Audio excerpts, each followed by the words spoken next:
हम लोग रिलेशनशिप में थे, ये मेरे ख्याल से हर कोई जानता है इस चीज़ को।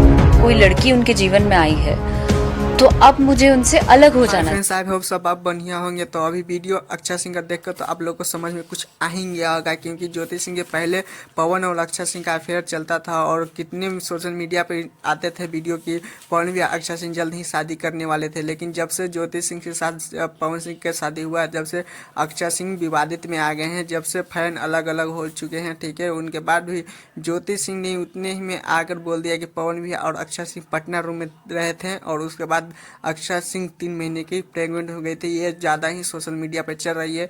तब उसके बाद अक्षय सिंह भी बौखला गए थे और पवन भैया भी बौखला गए थे।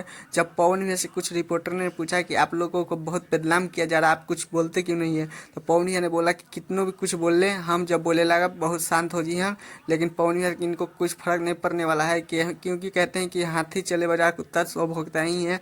लेकिन पवन भैया का भी भी बात सही है। लेकिन अक्षय सिंह बोल रही थी, उसके बाद पवन भैया भी मुझको एक बोल रहे थे कि वीडियो अगर लीक हो जाता है चाहे वगैरह वगैरह तो आपका जिम्मेदार होगा। अक्षय सिंह का पता नहीं है कौन सा वीडियो के बारे में पवन भैया बात कर रहे थे, लेकिन हमको तो लगता है ये झूठ बात है।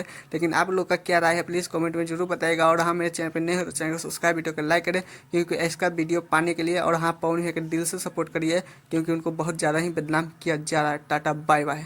जो कि वन ऑफ द बेस्ट जोड़ी कहा जाता था, पॉपुलर